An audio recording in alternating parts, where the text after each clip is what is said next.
पहले से दो बच्चों की माँ तो थी, लेकिन अब फिर से वो माँ बनने वाली थी। इस हालत में गौरी का पति कालू भी उसके साथ नहीं था। वो उसी जंगल में रहने वाली एक कवि, जिसका नाम नीली था, उसके साथ रहता था। गौरी कवि बहुत मुश्किल से अपना गुजारा कर रही थी और ऊपर से बरसात का मौसम भी शुरू होने वाला था। माँ, मिठू अंकल अपना घर बना रहे हैं। माँ देखिए ना, हमारा घर कितना टूटा हुआ है। हमें भी अपने घर को ठीक कर लेना चाहिए।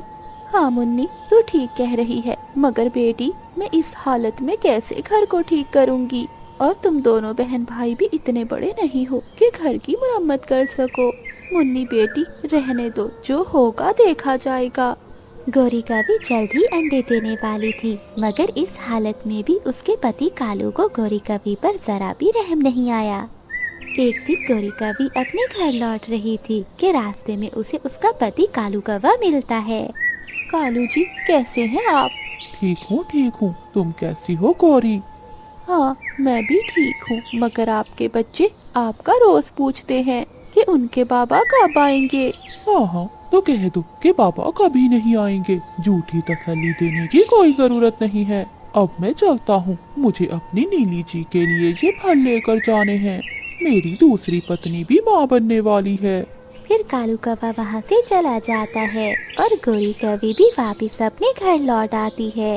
रात को बहुत तेज बारिश, आंधी और तूफान आता है। तेज हवा के कारण कालू कवि का घर गिरकर टूट जाता है। अरे कुछ करो ना, देखो मैं बारिश में भीग रही हूँ और मैं माँ भी बनने वाली हूँ। अगर मैं ऐसे ही बारिश में भीगती रही तो मैं बीमार हो जाऊंगी। जाओ, अब मेरी शक्ल क्या देख रहे हो, कुछ करो। मुझे भी कुछ समझ नहीं आ रहा कि इतनी तेज बारिश में मैं तुम्हें कहाँ लेकर जाऊँ। अरे कालू, क्या तुम अपनी पहली पत्नी को भूल गए हो? चलो उसके पास चलते हैं। फिर वो दोनों गौरी कवि के पास जाते हैं और दरवाजा खटखटाते हैं। कालू जी, आप इतनी तेज बारिश में यहाँ क्या कर रहे हैं? जल्दी अंदर आइए, वरना आप बीमार हो जाएंगे। कालू कवि के साथ उसकी दूसरी पत्नी को देखकर गौरी कवि हैरान हो जाती है। उसे लगा था कि कालू कौवा अकेला आया है। गौरी, बाहर बहुत तेज बारिश हो रही है और आंधी की वजह से हमारा घर टूट गया। नीली जी पेट से है, अगर मैं इसे ज्यादा देर बाहर रखता तो ये बीमार हो जाती। बस इसीलिए मैं तुम्हारे पास ले आया। हाँ, ठीक है, ये घर भी तो आपका ही है। कालू कौवा अपनी दूसरी पत्नी को गौरी के घोंसले में सुला देता है और गौरी कवि बेचारी अपने बच्चों के साथ ही घोंसले में बैठ जाती है। जैसे तैसे रात गुजर जाती है। अगली सुबह भी बारिश रुकी नहीं थी। कालू जी, ये लीजिए दाना, ये दोनों मिलकर खा लीजिए। गौरी कवि दिल की बहुत अच्छी थी। भले ही कालू कवि ने उसे छोड़ दिया था और नीली कवि के साथ दूसरी शादी कर ली थी, मगर गौरी कवि फिर भी उसका बहुत ख्याल रखती है। देखते ही देखते 2 दिन बीत जाते हैं, मगर बारिश थी कि अभी तक नहीं रुकी थी। घर पे रखा हुआ सारा दाना धीरे धीरे खत्म हो गया था। गौरी कवि के बच्चे अब भूख से तड़प रहे थे। मम्मा, बहुत तेज भूख लगी है, कुछ खाने को दो ना। बच्चों, बहुत तेज बारिश हो रही है, जैसे ही बारिश रुकेगी तो मैं तुम्हारे लिए जाकर दाना ले आऊंगी। कई दिन गुजर जाते हैं, मगर बारिश नहीं रुकती।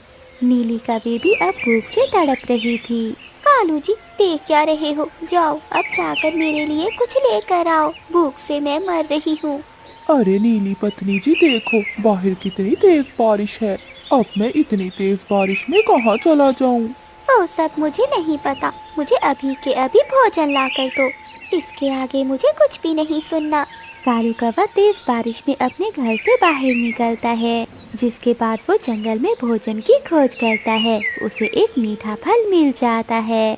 वो मीठा फल लेकर अपनी पत्नी नीली कवि को देता है। नीली कवि जल्दी से वो पूरा फल खा जाती है। वहीं कालू कौवा अपने बच्चों को थोड़ा सा भी फल नहीं देता है। बारिश कई दिनों से हो रही थी। गौरी कवि का घर भी अभी हिलने लगा था। ये देखकर वो सभी घबरा जाते हैं। हे ऊपर वाले, ये अब क्या हो रहा है? कालू जी, लगता है ये घोंसला भी अब गिरने वाला है।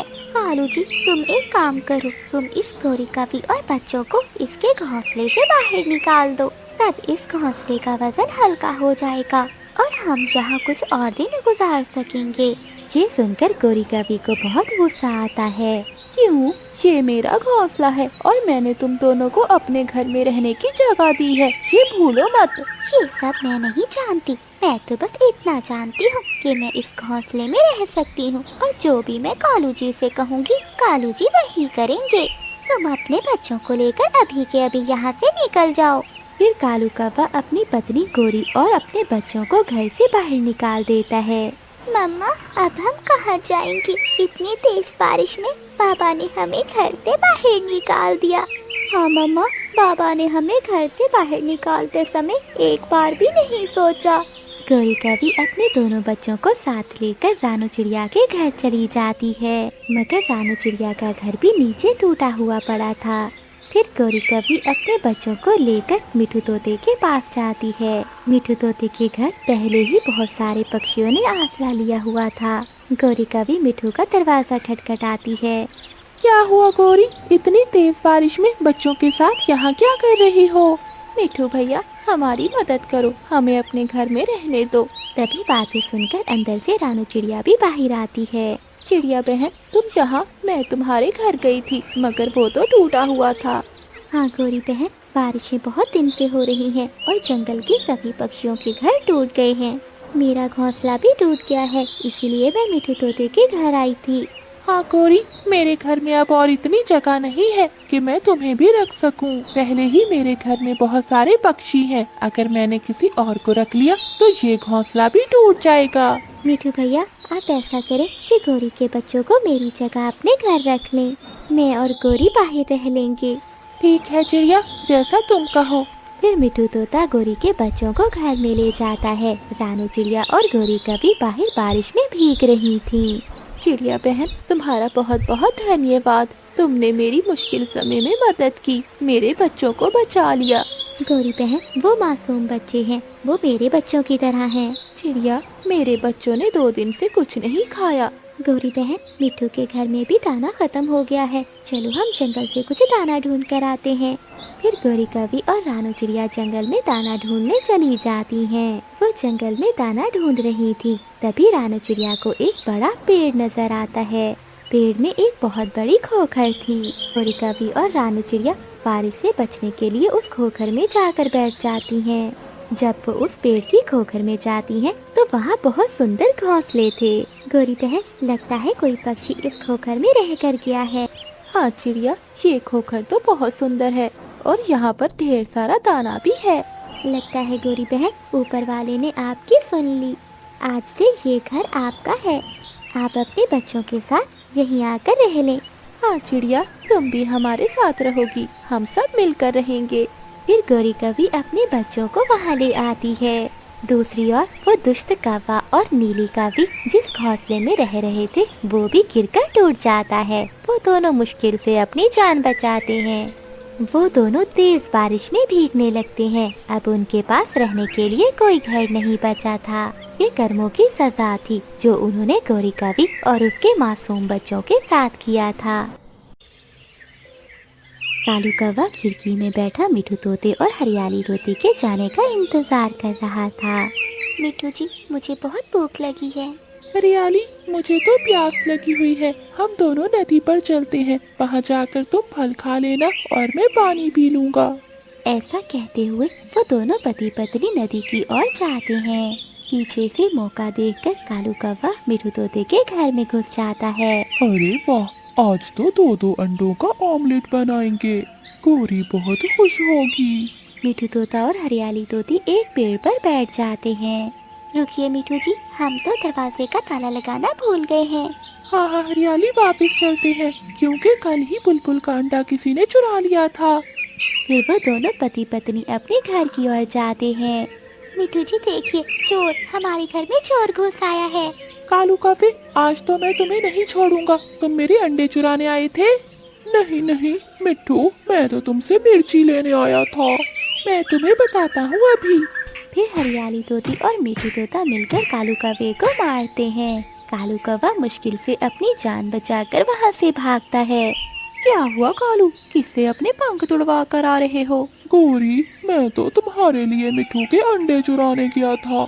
मगर न जाने वो पति पत्नी कहाँ से आ गए और मेरी खूब धुलाई की। ऐसे ही कुछ दिन बीत जाते हैं। रानू चिड़िया अपने घोंसले में बैठी अपने अंडे को देख रही थी। कई दिन हो गए मैंने दाना नहीं खाया, आज मैं किसान के खेत से जाकर दाना खा लेती हूँ। फिर रानू चिड़िया वहाँ से चली जाती है। कालू जी, तुम प्याज काटो और मैं जंगल का चक्कर लगा कर आती हूँ, किसी का अंडा चुरा कर लाती हूँ, क्योंकि तुमसे तो अंडे नहीं चुरा होते। आज मेरा ऑमलेट खाने को बहुत मन कर रहा है। गोरी जल्दी आना और आते हुए मिर्ची भी ले आना, घर में मिर्ची नहीं है। गोरी कभी अपने घर से निकलती है। वो रानू चिड़िया को जाता हुआ देख रही थी। वो खिड़की से रानू चिड़िया के घर में घुस जाती है। अरे वाह, आज तो हम चिड़िया के अंडे का ऑमलेट बनाकर खाएंगे। गोरी कभी अंडा चुराकर सीधा कबूतर के खेत में जाती है। लाल मिर्ची दूर से ही चमक रही थी। गोरी कभी आराम से अंडा एक तरफ रखती है और 2-4 मिर्ची चोरी करने लगती है। तभी कबूतर भी वहाँ आ जाता है। चोरनी चोरनी कहीं की, हट जाओ, मेरी मिर्ची क्यों चोरी कर रही हो? कबूतर कबूतर मेरे भाई, मेरे घर में मेहमान आए हुए हैं, मैं उनके लिए ऑमलेट बना रही थी, बस इसलिए 2-4 मिर्ची लेने यहाँ आ गई। ये अंडा कहाँ से लिया तुमने? ये तो मैं झीलदी से लाई हूँ। मुर्गी का है ये अंडा। जाओ, दोबारा मेरे खेत से चोरी न करना। फिर गोरी कभी मिर्ची और अंडा लेकर वहाँ से भाग जाती है। कालू, रो क्यों रहे हो? गोरी, रो कहाँ रहा हूँ, प्याज काट रहा हूँ। इन कड़वे प्याजों ने मेरी आंखें अंधी कर दी है। देखो देखो कालू, मैं अंडा भी चुरा लाई और मिर्ची भी, तुमसे एक काम भी नहीं होता था। और कालू, जब मैं मिर्ची तोड़ रही थी तो कबूतर आ गया, उसने देख लिया मुझे। वो गंदी आंखों वाला कबूतर हर समय खेत में छुप कर बैठा रहता है। और गोरी, ये अंडा किसका है? किस पक्षी का चुरा कर लाई हो? ये अंडा तो चिड़िया का है, वो नहीं थी घोंसले में। फिर गोरी कभी ऑमलेट बनाने की तैयारी करती है और चूल्हे में आग जलाती है। गोरी, ये अंडा तो हिल रहा है, अंडे से लगता है बच्चा निकलने वाला है। अंडा फूट जाता है। अंडे में से एक छोटी सी चिड़िया बाहर निकलती है। मेरी तो किस्मत ही खराब है, जब भी ऑमलेट खाने का सोचती हूँ कुछ न कुछ नया ही हो जाता है। खुशबू तो बहुत प्यारी आ रही है। मेरी मम्मा मेरे लिए क्या बना रही है? पापा, मैं जोर जोर से अपनी चोंच मार रही थी अंडे में, मगर आपने मेरी अंडा तोड़ने में मदद नहीं की। मैं आपसे नहीं बोलूंगी। छोटी चिड़िया ऐसे बोले जा रही थी, मगर कालू कौवा और गोरी कभी बस उसे देख ही रहे थे। मम्मा पापा, आप दोनों का रंग तो काला है, मुझे नहीं अच्छा लगा। जब मैं बाहर जाऊंगी तो मेरे दोस्त मेरा मजाक उड़ाएंगे। मम्मा, आप ऐसा करना कि रंग गोरा करने वाली क्रीम लगा लेना, और पापा का तो ऐसे ही काला रंग अच्छा लग रहा है। चुप कर जा चिड़िया की बच्ची, अंडे से बाहर क्या आई, हमारे तो कान ही खा लिए। गोरी, प्याज भुन गए तो ऐसे ही मिर्ची डालकर ले आओ, आज फिर से ऑमलेट नहीं मिलेगा। फिर कौवा और कभी छोटी चिड़िया को घर में छोड़कर बाहर चले जाते हैं। जब रानू चिड़िया दाना खाकर वापस आती है तो घोंसले में अपना अंडा ना देखकर रोने लगती है। जालिम है वो जो मेरा अंडा चुरा कर ले गया। मेरे अंडे ने किसी का क्या बिगाड़ा था? मैं अपना अंडा कहाँ से लूंगी? मैं कहाँ से लूंगी अपना अंडा? मामा चिड़िया ऐसे बैठी रोती रहती है। कालू, इस छोटी चिड़िया का क्या करना है? गोरी, मैं तो कहता हूँ उसे पहाड़ों में जाकर छोड़ आओ। अगर किसी को पता चल गया कि हमने अंडा चुराया है तो सारे पक्षी मिलकर हमें जंगल से निकाल देंगे। मैं रात को जाऊंगी और ठिकाने लगा दूंगी उस छोटी चिड़िया को। फिर रानू चिड़िया कौवों के पास आती है। गोरी और कालू, किसी ने मेरा अंडा चुरा लिया है। क्या आपने किसी को देखा है? ना, हमने किसी को नहीं देखा, हम तो अभी दूसरे जंगल से आए हैं। मैं तोते और कबूतर से जाकर पूछती हूँ। कबूतर भैया, किसी ने मेरा अंडा चोरी कर लिया है। मैं थोड़ी देर पहले दाना खाने बाहर गई थी कि किसी ने मेरा अंडा चुरा लिया। फिर कबूतर को गोरी कभी की बात याद आती है। वो गोरी कभी भी आज एक अंडा लेकर आई थी। जब मैंने पूछा तो उसने कहा कि वो झील से मुर्गी का अंडा लाई है।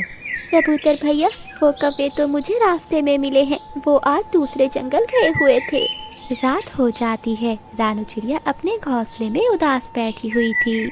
और गुड़िया आराम से गोरी के घोंसले में सो जाती है। देखो तो कालू, सियानी माँ कैसे मेरे घोंसले में लेटी हुई है। मैं अब कहाँ लेटूंगी। मम्मा मैं जाग रही हूँ। मम्मा आप फिक्र ना करें, आप मेरे साथ सोएंगी। गौरी जाओ और इसे पहाड़ों में छोड़ आओ। ऐसा ना हो कि किसी को मालूम हो जाए कि चिड़िया का अंडा हमने चुराया है। हाँ हाँ, मैं जाती हूँ। चलो बेटी, मैं तुम्हें जंगल की सैर करा कर आती हूँ। मम्मा अभी तो रात है, आप मुझे सुबह लेकर जाना जंगल की सैर कराने। बेटी, कल तो मुझे दूसरे जंगल जाना है, तुम अभी मेरे साथ चलो। फिर गौरी कभी गुड़िया को अपने साथ पहाड़ों पर ले जाती है। तुम यहाँ बैठो और मैं तुम्हारे लिए मीठी कैंडी लेकर आती हूँ। मेरी मम्मा मुझसे कितना प्यार करती है, मेरे लिए रात को मीठी कैंडी लेने जा रही है। मम्मा जब मैं बड़ी हो जाऊंगी तो मैं भी आपको बड़ी बड़ी चॉकलेट ला कर दूंगी। अच्छा अच्छा, अब मैं जाती हूँ। गौरी कभी वहाँ से जाने लगती है। मम्मा मम्मा रुके, मेरी बात सुने। अब क्या हुआ? मैंने कहा था कि चुप करके बैठना है। मम्मा रहने दे, मैं कैंडी नहीं खाऊंगी, रात का अंधेरा है, कहीं मेरी मम्मा को चोट ना लग जाए। मैं दाना ही खा लूंगी। अच्छा, तो मैं तुम्हें दाना ही ला कर देती हूँ। मम्मा मैं भूखी रह सकती हूँ, मगर रात के इस समय अपनी मम्मा को तंग नहीं कर सकती। हम दोनों घर चलते हैं, जब सुबह होगी तो मैं दाना भी खा लूंगी।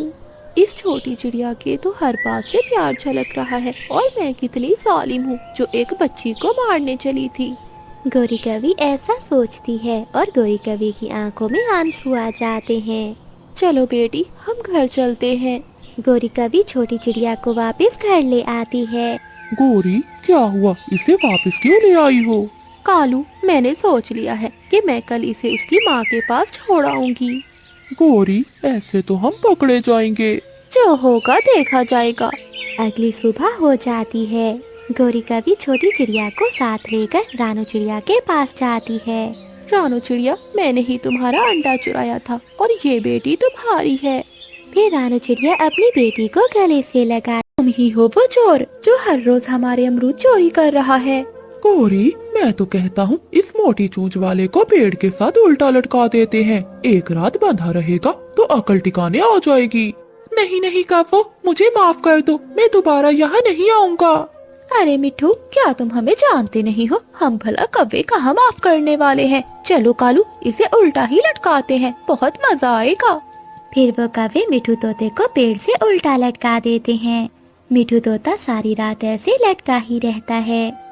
दुष्ट कव्वे, बहुत बुरे हैं वो काले कव्वे। अगली सुबह हो जाती है। रानू चिड़िया वहीं से गुजर रही थी तो वो मिठू तोते को देख लेती है। वो तुरंत आकर मिठू तोते को आजाद कराती है। मिठू भैया, ये आपके साथ किसने किया? चिड़िया, वो काले कव्वे, वो दुष्ट कव्वे बहुत बुरे हैं। मैंने तो बस एक अमरूद ही खाया था, मुझे उसकी इतनी बड़ी सजा दी उन्होंने। मिठू भैया, वो कव्वे बहुत बुरे हैं, आप फिर से यहाँ कभी नहीं आना। चिड़िया चलो, इससे पहले कि वो दुष्ट कव्वे आ जाएं। फिर मिठू तोता और रानू चिड़िया वहाँ से चली जाती हैं। थोड़ी देर बाद कव्वा और कवि भी आ जाते हैं। अरे कालू, वो मोटी चोंच वाला कहाँ चला गया? गौरी लगता है वो भाग गया है। कालू, अब वो मोटी चोंच वाला दोबारा नहीं आएगा। ऐसे ही कुछ दिन बीत जाते हैं। एक दिन रानू चिड़िया घोंसले में लेटी हुई थी। गुड़िया अपनी मम्मा से कहती है, मामा मुझे बहुत भूख लग रही है, मैंने कल से कुछ नहीं खाया। गुड़िया बेटी, आज मेरी तबीयत ठीक नहीं है, लगता है मुझे बहुत तेज बुखार है, मैं उड़ नहीं सकती इसलिए मैं भोजन नहीं ला सकी। मगर मम्मा मुझे तो बहुत तेज भूख लगी है। गुड़िया बेटी, मुझे पता है आप उड़ तो नहीं सकती, मगर आप घोंसले से बाहर नहीं जाना, मैं आपके लिए कुछ लेकर आती हूँ। ठीक है मम्मा, आप जल्दी से मेरे लिए भोजन ले आओ, मैं आपका इंतजार करूँगी। रानू चिड़िया जंगल में दाना ढूंढती है, मगर उसे कहीं भी दाना नहीं मिलता। फिर वो कौवों के बाग के पास जाती है। आज एक फल यहीं से तोड़ लेती हूँ, इतनी दूर उड़ने की हिम्मत मुझ में अब नहीं रही, और मेरी गुड़िया भी भूख से तड़प रही होगी। रानू चिड़िया अमरूदों के पेड़ के पास जाती है और वहाँ से एक फल तोड़ने लगती है। वहीं दूर कालू कौवा और गोरी कौवी रानू चिड़िया को देख लेते हैं। कालू, वो देखो सामने रानू चिड़िया। गौरी आज तो मजा ही आ जाएगा। ये चिड़िया सबकी मदद करती है, सभी इसे बहुत पसंद करते हैं। आज चोरी के बहाने हम इसे पकड़ लेंगे। फिर कालू कौवा और गोरी कौवी रानू चिड़िया के पास जाते हैं। कोई हमारे अमरूद चुरा रहा था तो तुम ही हो वो चोर। नहीं नहीं गोरी, मैंने आपका कोई भी अमरूद नहीं चुराया, आपको कोई गलतफहमी हुई होगी। फिर कौवा और कौवी रानू चिड़िया की एक भी बात नहीं सुनते और उसे पेड़ से बांध देते हैं। तब वो मुझे छोड़ दो, मेरी बेटी घर में अकेली है। अच्छा कालू, सुना है इसकी बेटी अकेली है। हाँ हाँ गोरी, जरा सोचो, अगर कोई बड़ा पक्षी उसे खा गया तो इस छोटी सी चिड़िया का क्या होगा। दुष्ट कौवे, तुमने जो मेरे साथ किया है तुम्हें इसका हिसाब देना होगा। रानू चिड़िया सारी रात पेड़ से बंधी रहती है।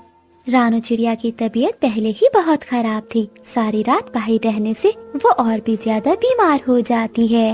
मम्मा अभी तक क्यों नहीं आई? मैं मीठू अंकल से जाकर पूछती हूँ। मिठू तोते का घर पास में ही था। गुड़िया मिठू तोते के घर जाती है। मीठू अंकल, मेरी मम्मा मेरे लिए फल लेने गई थी, वो अभी तक लौट कर नहीं आई। गुड़िया, तुम्हारी मम्मा भला कहाँ जा सकती है? चलो हम चलकर देखते हैं। फिर मिठू तोता गुड़िया को साथ लेकर जाता है और वो पूरे जंगल में रानू चिड़िया को ढूंढते हैं, मगर उन्हें रानू चिड़िया कहीं नहीं मिलती। तभी उड़ता हुआ कबूतर वहाँ आता है। मिठू, मैं उन कौवों के बाग से गुजर रहा था कि मुझे वहाँ चिड़िया बंधी हुई नजर आई। तुम्हें तो पता है कि मैं अकेला कुछ नहीं कर सकता, इसलिए मैं तुम्हारे पास आ रहा था। मेरी मम्मा ठीक तो है ना अंकल? हाँ गुड़िया बेटी, तुम्हारी मम्मा ठीक होगी। फिर वो सब उड़ते हुए रानू चिड़िया के पास जाते हैं। फिर वो सब रानू चिड़िया को आजाद कराते हैं। माँ, मुझे माफ कर दो, मैंने आपसे जिद की कि मुझे फल खाना है।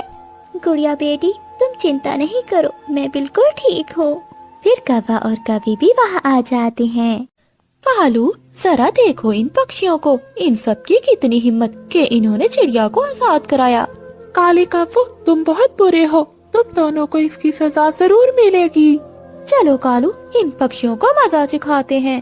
कालू कौवा और गोरी कौवी पक्षियों पर हमला करने ही वाले थे कि वहाँ चील आ जाती है। अरे पक्षियों, क्या हुआ? तुम सब मेरे बाग में क्या कर रहे हो? चील दी, ये बाग हमारा है। तुम्हारा ये कब से हो गया? मैं कुछ दिन के लिए यहाँ से गई तो तुमने मेरे बाग पर कब्जा कर लिया। हाँ चील दी, इन कौवों ने हम पर बहुत अत्याचार किया है। पहले मुझे पेड़ से उल्टा लटकाया और रात को चिड़िया को भी यहाँ बांधे रखा। अरे काले कौवो, तुम्हारी इतनी हिम्मत! फिर चील कौवों पर हमला करती है और उन्हें बहुत मारती है। फिर चील कौवों को पेड़ से उल्टा लटका देती है और वो सारी रात पेड़ से ऐसे ही उल्टा लटके रहते हैं। आधी रात को भेड़ियों की आवाज सुनकर विधवा गोरी कौवी की आंख खुल जाती है। मुन्नी, जग्गू, कहाँ हो तुम? गोरी कौवी डरते हुए अपने घर से बाहर आती है। ये बच्चे कहाँ चले गए? मुन्नी, जग्गू, कहाँ हो तुम? आधी रात को गोरी कौवी की आवाज सुनने वाला कोई नहीं था। मैंने कितनी बार कहा है कि रात होने से पहले घर लौट आया करो, मगर मेरी सुनता कौन है?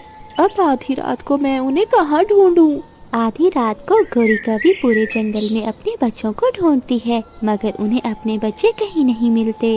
बच्चों को ढूंढते ढूंढते सुबह हो जाती है। बच्चों को ढूंढते ढूंढते सुबह हो गई, मगर न जाने मेरे बच्चे कहाँ चले गए। गोरी कौवी ऐसे बैठी अपने बच्चों को ढूंढ रही थी। तभी कबूतर, मिठू तोता और रानू चिड़िया वहाँ आते हैं। चिड़िया, क्या तुमने मेरे बच्चों को देखा है?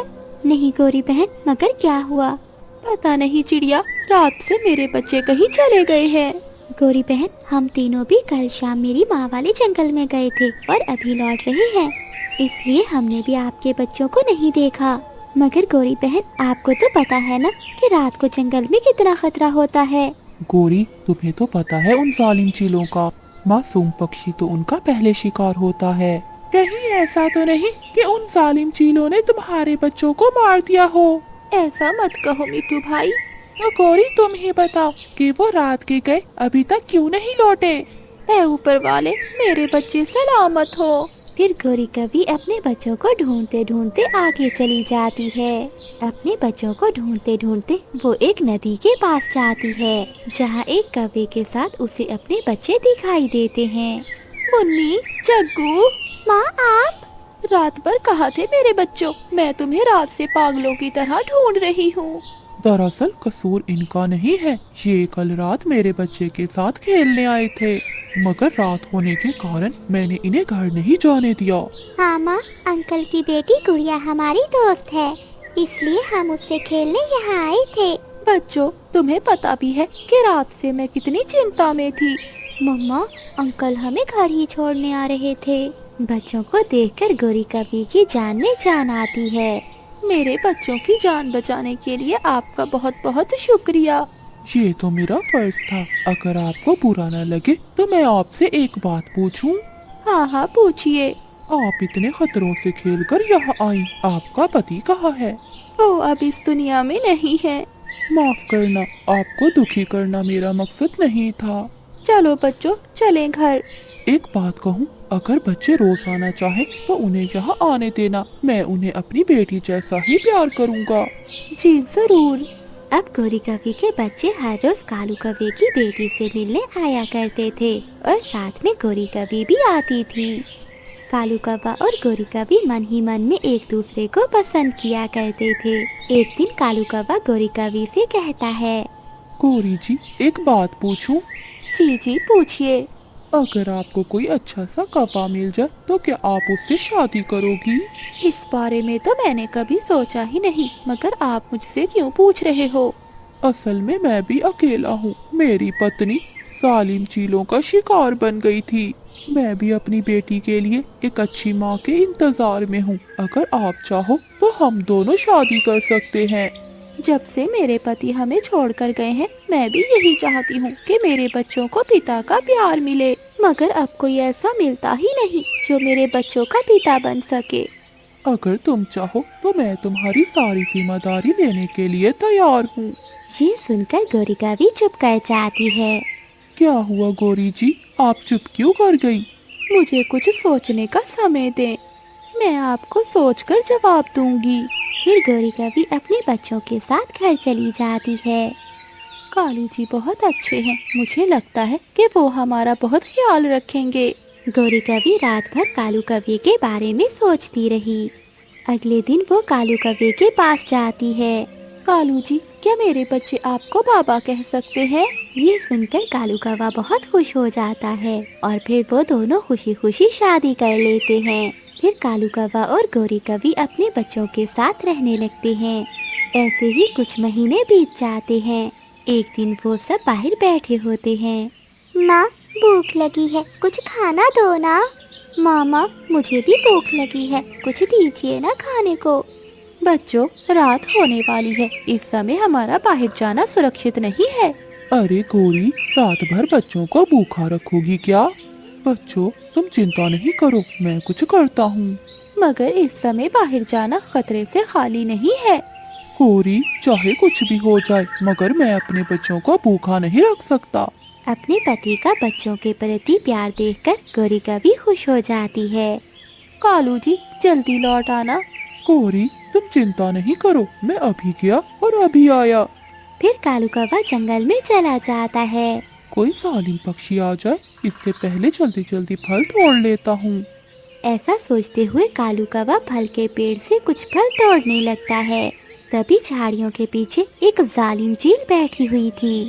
काफी दिनों से कोई मांस नहीं खाया, आज मिला भी तो ये काला कौवा।